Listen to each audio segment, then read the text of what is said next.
Hello, everyone, and welcome to the Tucker and Crowley Report, part of News Now in the Belmont Journal. We're joined by Franklin Tucker, editor of the Belmontonian, and I am Mike Crowley. So, Franklin, segment B of town meeting is coming up this week. What can you tell us? Well, usually segment B, which is all about the budget, it flies by. Usually these over $100 million budgets get passed unanimously. A lot of that has, But people do ask a lot of questions. They do, but it's a pretty open, transparent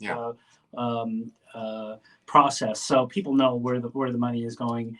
So, but this year we're actually going to see an amendment to allocate money that is from free cash, and then brought to the and then directed to the Belmont public schools, about 289,000. Right, and I would just say this up front, Franklin, that since I'm involved in that effort, I'll let you talk about this, and I'm not going to be doing any advocacy on this program. That's right. So what this amendment is doing is allocating money for special ed at the Belmont schools. $100,000 of the $289,000 will be expedited to design and develop a new SPED program within the Belmont schools, which would attempt to bring more students who are taking out of district courses and bringing them back into the school system, which would alleviate a lot of the costs. It's very expensive to educate a child outside of district. If we can bring those kids back in for $100,000 in added teaching and advocacy, why not? That's what the people who wrote the amendment.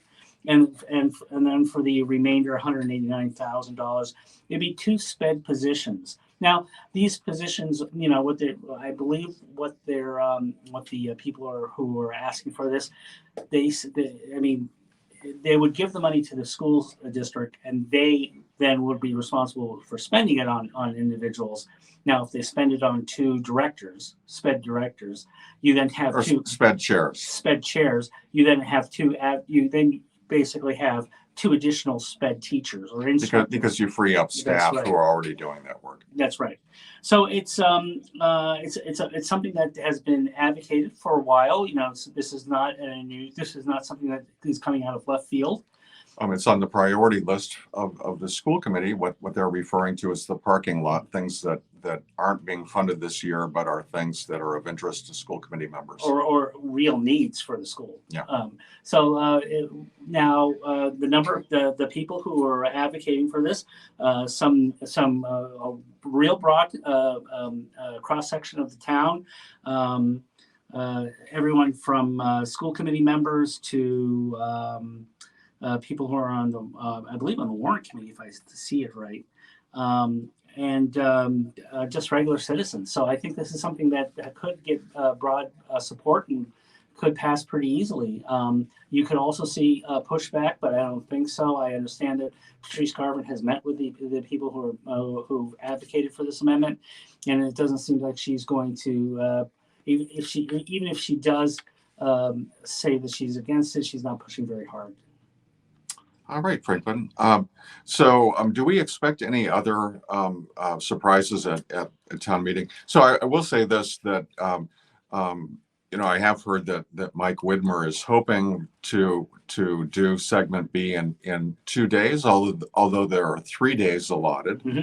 I saw him yesterday at the rugby game, and he wants to have. He doesn't believe that there's going to be that much controversy because, again, the budgets are pretty well transparent throughout the year, and he doesn't see anybody. He hasn't heard of any real big group of people looking to make changes on the budget. Okay, all right. So next we have some potential threat to Concord Avenue bike lanes. Let's talk about this. It is something that occurred at the select board meeting. There was a request by the Veterans Memorial Group, the veterans who have this has the memorial, which is on Clay Pit Pond on Concord Avenue. They wanted 3 handicap parking spaces because they say that veterans, disabled veterans who want to go see the memorial, they're not feeling safe. It's just like the controversy or less just the concerns that people have at the post office. The more older people, mobile, not very mobile. They feel that that because the bike lane is now on the curb, and the parking is the second lane off the curb. They're just worried that they're going to get hit, even though no accidents have Now, occurred. in front of the post office, there is a handicapped spot, but That's right. but they've not changed the bike lane. That's right. Have they?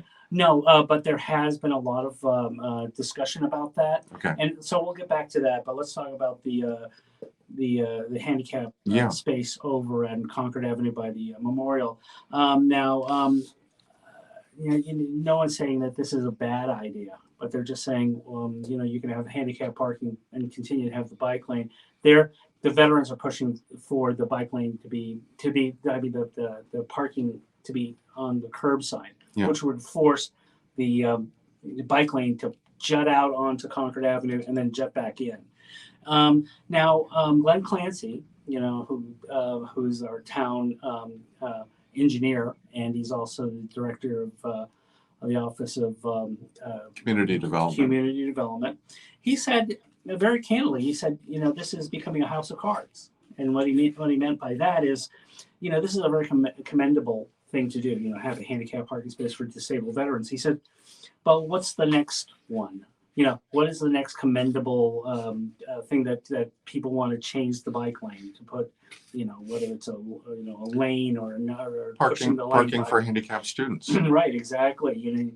So, and this brought also a response from Patrice Garvin, our town administrator, said, maybe this makes it, inevitable that the bike lane goes away.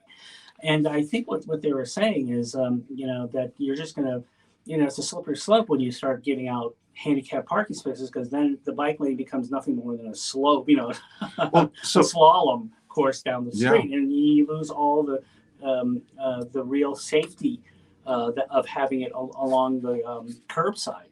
Let me ask you though, Franklin, who ultimately has the decision-making authority? It's the select board. Oh, it's the select board. So the select board will decide. And in fact, what they're going to do is in late June, they're going to have both of these arguments come before the select board, and they're going to discuss it about both at the post office and at the Veterans Memorial. Now, Mark Polo said that he wanted that that handicap parking space, one handicap parking space, I should say, on Concord Avenue. And he basically said everything's a house of cards. You make compromises all along.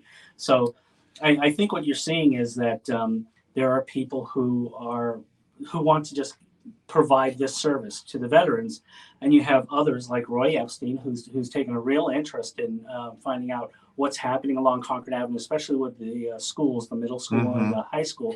And he says, let's not be too hasty about this, because we don't know what the impact of a middle school is going to be on the entire roadway and parking in that area. And and then Mr. Coleman from the Transportation Committee, he said that let some of us who basically designed the bike path, a bike lane, I should say, let us look at it also. So there's competing views, and I think. There was also, what we didn't hear from, the segment we didn't hear from at the select board meeting was the bike community. Yeah. There was no one there. And, we've seen the bike community come out for those bike lanes and the community path. These are some things that they feel very, beholden to. They want these things to occur, to continue. So we might see them come out in force on, I believe it's on the 28th or 29th of June. When the select board will talk about this.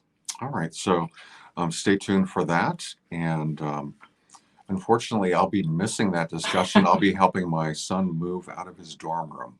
Oh, where's he moving to? He's moving back home for the summer. Oh.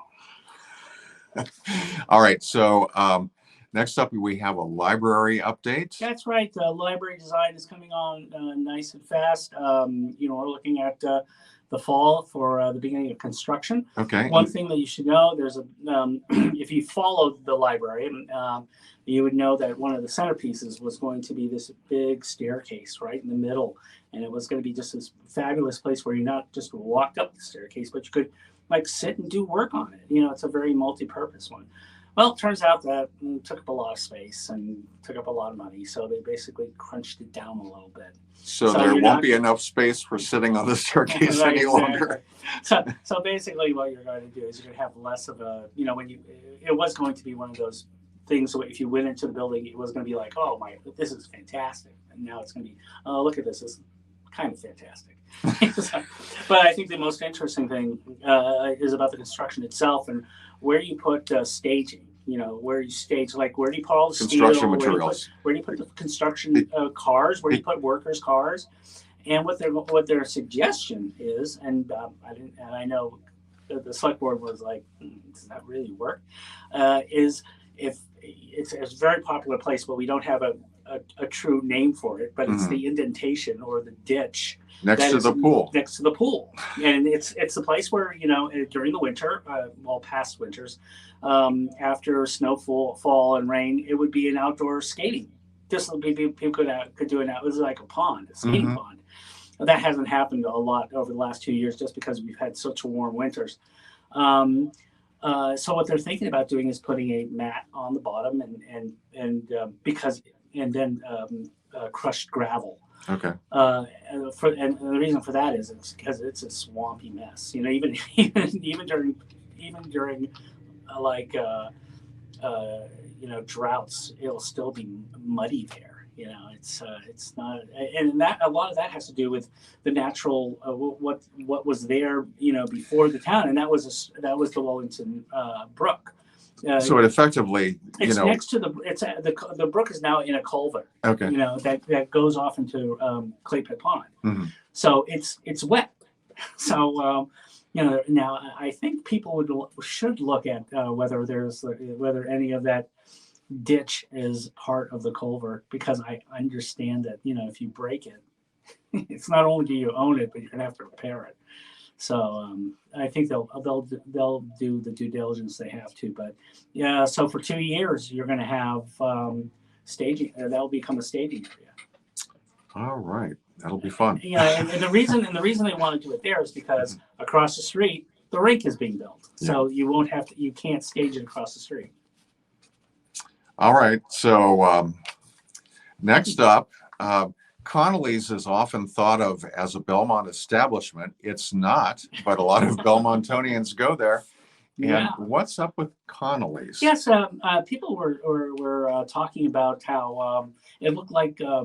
Well, first of all, Connolly's suddenly, they took 3 parking spaces along their side of the street and had barriers, just like the barriers we have in Belmont Center and out on Savinors, in Cushing Square, where they have a little indentation with Jersey barriers. And people were looking at that and going like, did Belmont do that? In fact, Belmont did that. They put Jersey barriers up for Connolly's, which is a Watertown establishment. And there's a surprising reason. That's right. It seems like the owner of Connolly's went over to Watertown and said, hey, I like what they're doing in Belmont. Can I get some barriers? And they were like, oh, we don't own the street. And he goes, what?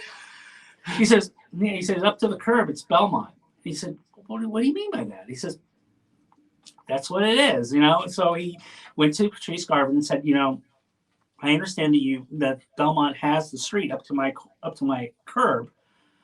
Can I have barriers? And she thought about it. Since so many people from Belmont go there, and he also has done a lot for Belmont soccer and stuff like that. She said, yeah, why not? Because it would be a good thing. They're going to do a little bit more research for next year and see if there has to be a fee or something, But right now, Belmont did put those barriers up for a Watertown community, for a Watertown business. And everybody was like really happy about it. It's like there was no contours. I know there is somebody, the barber across the street in Belmont, he has been vocal about losing 3 spots to people who would come over and get their haircuts. I see. But so how did this happen? I talked to Glenn Clancy, who's the town engineer, and I said, "So how did this happen?" He just goes, "It's a quirk of nature." So when the street was built long ago, when we just had, stagecoaches and Back in the olden days. olden days, they probably just changed a little bit, and we got up, and Belmont has it up to the curb. I was pretty surprised myself, and he just Glenn just went like, eh. Well, I'll be honest. I used to think that Connolly's was a Belmont establishment. Well, it really is, because the Watertown has a lot of really great bars, but they're like near Watertown Center and along where they are a big Armenian church is. There's 3 or 4 of them, and that's where the people from Watertown go to. And when it comes down to when Belmont was just a poor little a dry town, that was the place to go to. Although now we have a lot more establishments, and I think we have a couple in Belmont Center that are taking, or maybe soon take the title from Connolly's as Belmont's favorite. Okay. All right. So up next, the sports update. Yes, let's talk about it. The season's over for all the sports, and what we have is, let's start off with the very good. Belmont. Well, I should say there's one game left. That's the Belmont girls rugby, and I think baseball and softball also have games. So, but baseball and softball have had a down year, so they're not going off to the tournament. Belmont rugby, especially the boys, are phenomenal. I mean, they're some of the best in the country. If you want to see some of the best high school rugby, under 18 rugby, anywhere, you come to Belmont, because these guys are now. I mean, there was always years where Belmont never had the biggest guys. They always had, like, they could finesse people. They had better smarts. They could run the field a little better. This year they do the same thing. They have the smarts and the finesse and know how to play the game. But now they have big guys who beat up the other team. Belmont boys played St. John's Prep this week and pummeled them. I mean, it was, and this St. John's Prep came in as an undefeated team, and it's the closest rival for Belmont, and they stopped the score at 50-7 with 10 minutes to go in the second half. It was just Belmont just beat them up, and I've never seen a team like that before. So, and I asked one of the players who is a member of the under 18 national team. I said, you've seen other teams across the country, and he said, can Belmont play with some of those really good teams like in California and Illinois? He goes, yeah. He says, you bet we can. And I don't see any reason why he's wrong. The girls' team is another team that's a juggernaut. They have they're just so good. And unfortunately, girls rugby has an existential opposition out there, and it's called flag football. And girls flag football, which is now being a spring sport in Massachusetts. We might see that become much more popular because they have the backing of the NFL. So let me ask you about that. Does that mean that that girls rugby is actually threatened because of all of the interest in flag football? Yeah, it is. And because rugby is a tough game. It's also a foreign game. It's not something that you watch on television every week. So if the NFL, let's say the New England Patriots the NFL went to a number of schools in this area and said, hey, we'll set you up for a flag football, which is a real easy sport to play. There's no equipment. There's a football, flags, and that's it. But you've got the backing of this multi-billion-dollar corporation. Yeah, it's an existential threat. It's something that could really limit what rugby becomes, So, we'll see what happens with the girls' game. Let's talk about tennis, boys tennis. Okay. Boys tennis is just they might have two. They're going to be a top 10 team at the end of the power rankings, and they're just a wonderful team. They've had a couple of injuries, even though they have had these injuries, or they're probably looking at 2 home games. which are right next to the Winbrook School. So go see those. Those are really always exciting. And then we have lacrosse, and it's been an up year for both teams. Belmont's boys are at 11 wins, and that's the most that's under the current program. Okay. So they've been playing really well. Their defense is exceptional. Their offense is a little off for the last couple of games. If they start scoring again, they could be hard to beat in the playoffs. The girls just set a program record for wins, 13 wins, 13-5. They're going in real hot and heavy. So maybe we'll see a couple of upsets for the girls. So that's something to see. So come to any game. We might have a play-in game, which is a team that's who wouldn't be in the playoffs if it wasn't they had a better record. Okay. So Belmont girls may have a play-in game for this year. All right. Well, thank you, Franklin. And if you'd like to see more of Franklin's reporting, please check it out at belmontonian.com, and be sure to tune in next time, and we will see you then.